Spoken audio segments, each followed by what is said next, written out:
And so, my dear ones, it's a great thing today that we get to look at this thing called love that is so elusive and is so mysterious. And yet, it's always endeavoring to unfold itself more and more by means of each one of us. And since any one of us, way back when, discovered that such a thing existed as this thing called love, we've been endeavoring to interpret it in many ways, and we do that through the arts, through poetry and music and dance and literature and theater, and so many ways, and every which way we can. We're always endeavoring to get underneath it a little bit more, see what it is, see what its essence is, see what its tone, its texture is, see what its influence is, see what its power is. And we're still endeavoring to do that, and we always will, because it's always going to be a mystery unfolding by means of each one of us and all of life too. Now the question is, how do you interpret it? How do I interpret it, you see? Essence. In the essence of you and the essence of me, at the heart of it all is this thing called love, this thing called life, this thing called God, Spirit, whatever that is to each and every one of us. It's there at the core. We're prone to love. We are certainly prone to love. We have the capacity to love and be loved. No matter how deeply buried that capacity is or that proneness is, we do have it. It's really, truly a present, alive, and kicking within us all. And as much as we can embrace of it or understand it or realize, has to do with our level of conscious awareness of what it is to be a spiritual being having a human experience for a momentary time on this plane. And so it's all about consciousness. Florence Scovel Shinn says, scarcely any one of us has any idea about what real love is. Scarcely any one of us has any idea. That's a big scolding, really. But I understand what she's saying, you know. The writer of songs says it's a many splendid thing. Well, yes, it is, in its true essence, it is that. Ouspensky says that it is a cosmic phenomenon, it's a cosmic power, it's a cosmic force that can take us into the fourth dimension and beyond. Some of us are still grappling around in the third dimension, trying to make sense of that. But, you know, I'll take it all. If this is what people have said and people have accomplished and people have achieved, then I know it is possible. Because if one of us can do anything, all of us can do anything. It just takes one. Well, thanks be to goodness that we've had many examples of people who have broken through into those dimensions, those higher dimensions, and have been beautiful and wonderful examples to us all, like Buddha and Jesus and Muhammad and Baha'u'llah, and coming nearer into our own time, we have people like Gandhi and people like Mother Teresa and so on, and Thich Nhat Hanh and so forth, that really have a true sense of what love is all about. And you get from each and every one of them, St. Francis of Assisi too, that it certainly has to do with a givingness, a disposition that knows how to release and let go and give and allow the flow to come through of that divine essence. That is the upliftment of life, the expansion of life, the raising of life, the praising of life, the blessing of life. That's what love does. That's what love does. And so when you look at, Jesus, we know that he reduced every single commandment, the greatest of all commandments, to love. To love one another as you've first been loved. To love your neighbor as you love yourself, as you love God, no difference. And to love your enemy and to do good to those who hate you and pray for those who persecute you and despitefully use you. Wow. Well, there's a calling. How many of us could do that? I think I once heard it said the only problem with Christianity is that it's never been tried. It's never been fully tried. That's the only problem with Christianity. And Gandhi himself says, Christianity, no problem at all. It's the Christians I have a problem with. You know? Because Christianity has never been tried. Not really, it hasn't. And so we have that from Jesus, forgive them for they know not what they do, and forgive not once, but every single solitary time. He got sick of them saying, well, how many times? 3 times, 9 times, 30 times, 70 times 7, he said, which means always. always. And so we get that kind of picture of love from the great master teacher Jesus. And from St. Francis, you really get it. Oh my gosh, did Francis understand what love was all about? He knew what David Hawkins talks about in his book called Power to Force. He knew that you take the power of love, to the force of evil, or whatever was the antithesis of love. He knew that. Make me an instrument of your peace. Where there is hatred, let me bring love. Where there is doubt, let me bring faith. Where there is darkness, let me bring light. Where there is sadness, let me bring joy. O Master, grant that I may never seek so much to be consoled as to console, to be understood as to understand, to be loved as to love with all my heart and power and might and soul. For it is in dying to the small self of myself that I am born to eternal life. That's it in a nutshell. The givingness of life back onto itself. And Mother Teresa, oh, my dear one, she would say, people will gobble you up to your very last crumb, but love them anyway. That's how hungry and thirsty we are for this thing called life, this thing called love, this thing called spirit or God. That's how hungry we are, thirsty we are. We flounder. We're gasping for the air of love. And we're going to grab at whatever we think is going to bring it to us, only to find it's none of that at all. And that whatever I'm grasping at out there cannot ever do it for me. I have to dive in here and go to the depths of it and discover it and find it and bring it up. What is love except the one thing? It is the most powerful magnetic energy in the universe and beyond. That's what love is. It's energy. Everything is energy. So many different types of energy, as I was sharing this morning. Solids have energy. Material things have energy. And we start with solids. It's the lowest and the slowest energy there is. Solids. In solids, you find the slowest and the lowest energy there is. And then you move on from solids. And so, after material world, you'll get the world of sound, a much higher energy than solids and material. And then after sound, you move on to light, much higher energy. Much higher energy. And then you move into spiritual energy, or love, which is the most powerful energy of all. Of all. Now, when you and I are operating at the level of the material world, or solids, we are the slowest and the lowest in our energy. Slowest and lowest in our energy. And you know that.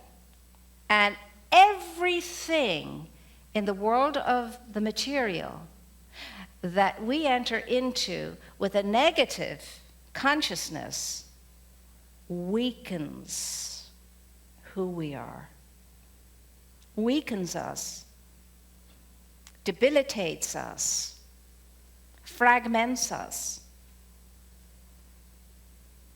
And so we have to be very careful about understanding how energy works.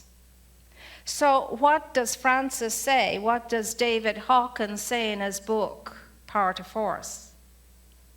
When that is what you and I are feeling, and we're in the doldrums and so on, and you know it's slow and it's low because you're dragging. A dragging day. I don't have the energy. How many times have you said that? I just don't have the energy. Well, boo-hoo. What are you doing about it? You take, as Moira Foxe says, you take the power of spirit to the condition, and you dematerialize the condition. Higher energy will always overcome a lower energy, it's true. Light will always dissipate darkness. It's a fact. Strike a match in the darkest of caves. There goes the darkness. So, what you and I are called to do this week is to ask ourselves, what kind of lover am I? What kind of energy spin do I have in my life and living? Now remember, every single time I go into negativity of any kind, feeling or thought, I am weakening my whole system. My whole essence is weakening. Every time I affirm negativity. So this week is about you and I watching ourselves, watching our energy, watching our thought, watching our moods, and then as soon as we wake up to what's going on, we change it. We bring the power to the negative force. Remember, every force brings out an anti-force. And you have to be mindful of that, and so do I. So what kind of a life is it that I want to live? Do I want to be always down and out in the mouth, as they say, which means in mind, in consciousness? What are you doing with your consciousness, Moira, you, this week? What are you doing with it? What are you allowing into it? What kind of a spin are you going to give it? What kind of a rev are you going to give it? What kind of energy do you choose to be in every single day of your life and every moment of that day? Yes, a hop, skip, and a jump is where we all want to be. But we're not going to have a hop, skip, and a jump physically if we don't have it mentally, consciously. And how do I get from this to this? By changing my thinking. And every time I change my thinking for the better, I'm changing my energy. I'm revving myself up. I'm plugging myself in and being recharged. It's the same with an electric car. It's the same with your, gadgets. If you don't plug it in and reduce it, it's going to go to no energy at all. So what makes you think you're any different or I'm any different? We're not. So those of us who are in the very bad habit of thinking more on the negative side of life need to sit up and pay attention. Pull yourself up by the shoulder and say, knock it off, snap out of it. And so that's what I tell myself, snap out of it, Moira. Snap out of it, because it's as easy as that and as challenging as that.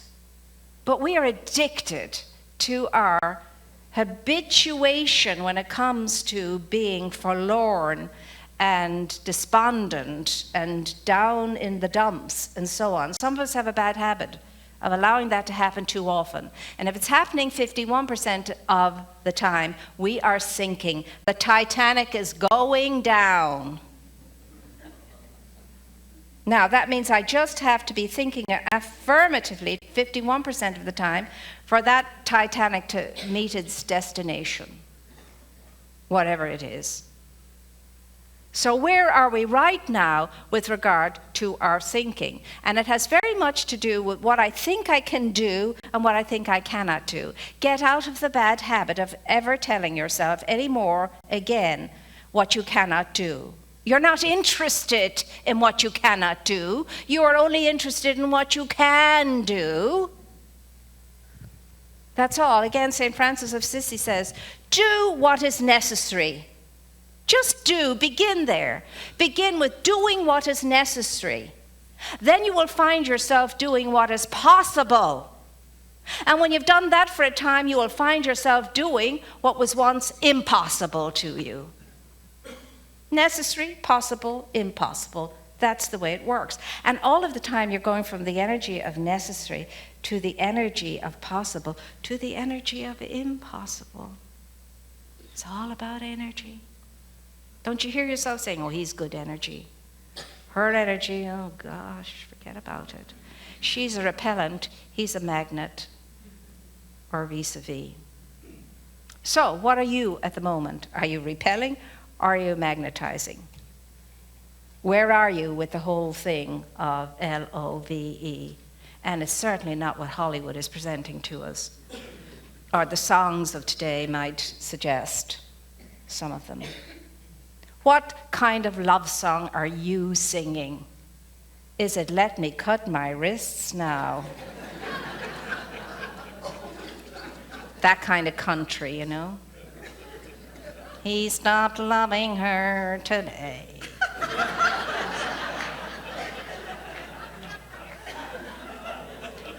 Don't misunderstand, I love country, but I'm not attracted to those ones. Here's the thing, my dear ones. When are we going to get it? When are we going to really sit up and get it? What we are, who we are, and what we're about. When is that going to happen? Is it mañana? Well, there's no mañana on any calendar, I know. Next lifetime could be. But maybe you don't want to do a next lifetime. Maybe you want to go on to some other place where you don't have to kill anything to eat, not even a lettuce. Wouldn't that be nice? Wouldn't that be nice? You know, there are options. There are other dimensions we can go to. We don't have to keep coming back here, but we'll come back here and we'll come back here and we'll come back here as long as we don't get what we came here to get in the first place. Now, Ernest Holmes said, when I leave here, know this. I'm gone. I'm not coming back. And if anybody tells you that I've spoken to them, that they've seen me, they're lying. When I'm gone, I am gone. I am so gone, I'm not coming. Obviously, you didn't like chocolate. Or for some people, a little drop of the ruby, the elixir, the wine. Who knows what brings us back? But I'll tell you this is what brings us back. Lessons unlearned. Bits and pieces not tied up. That's why, especially the people that get on your last nerve in your life, and especially if they're family, you gotta make amends, whatever it is, do your best, because you'll be going another round with them in the next lifetime. And really, if for no other reason, that's worth it, isn't it? To tie up those loose ends. You know, I don't want you for my granny anymore, honest to God, once is enough, whatever. You know, I just read recently that friends are God's apology for your family. Now, don't misunderstand. Don't misunderstand. You and I chose our families. Like it or lump it, we chose mommy and daddy and sisters and brothers and all the rest of it. We came in here to serve each other in that way, to facilitate each other in that way. So there's no poor me because I didn't live like she did. My friends in school had just great parents and so on and so forth. You know what?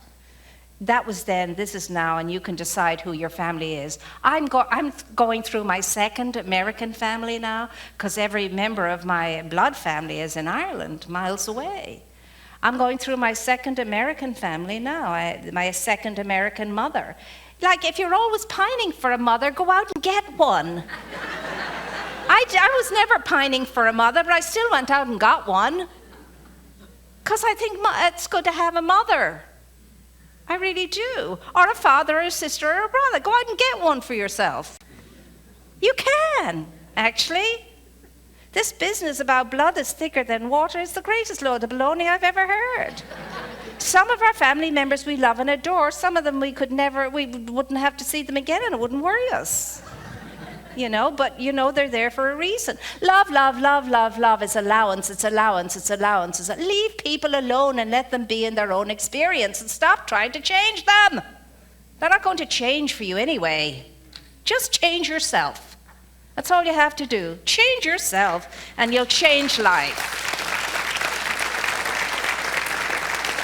Now, I don't know about you, but I'm handful enough for me to change. My gosh, I have a problem changing myself at times.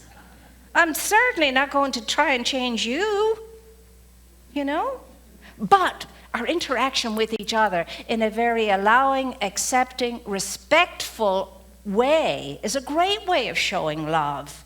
I may not agree with everything you do or think or say, but I can express my respect for you being in your experience wherever you are. It's your experience, and that's where you are, and God bless you. May you know only what it is to love yourself in a way that frees you up to love everyone and everything. That's my prayer for everybody. May you love yourself sufficiently.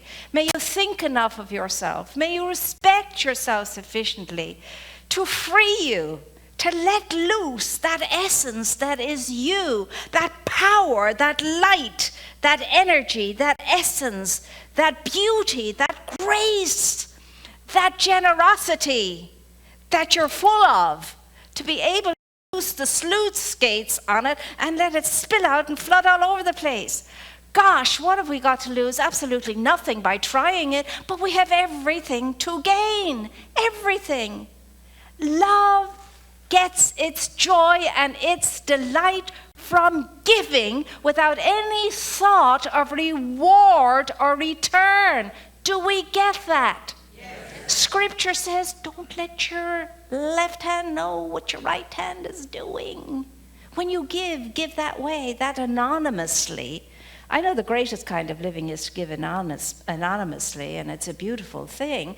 But even when we're not giving anonymously, it gives us a great hop, skip, and jump in our day. If you have made a difference in anyone's day, at the end of that day, don't you feel great? Don't you feel great when somebody has looked at you and said, you know what, you've been my angel today? Do you know what? You've made my day today. Do you know what? You are an answer to my prayer. Oh my goodness me, we could fly almost. We feel so good. You know, and that's the energy of love. That's the energy of generosity. That's the energy of giving. And love delights in giving. It's the only thing love does. That's the only job love has, is to give itself away. So I guess that's our job, just simply to give ourselves away. You know, as Mother Teresa says, you'll be eating up to your last crumb, but my goodness me, you'll feel great at the end of the day. And you'll never be hungry if you give up your last crumb.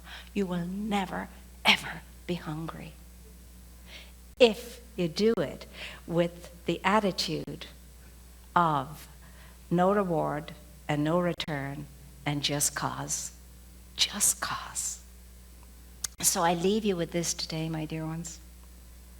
As we go forward now into an expanded awareness of life and living through the generosity of love and its givingness, let's work together in solidarity as a powerful group and force to raise the energy of this plane, to support only what is good on this plane, to expand what is good on this plane, and in so doing, to realize the true essence of our being.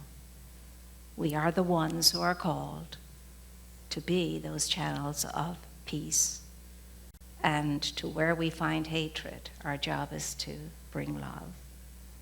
And so on, and so on, and so on. And I know we wouldn't be in this room if we could not be who and what we are. And so it is.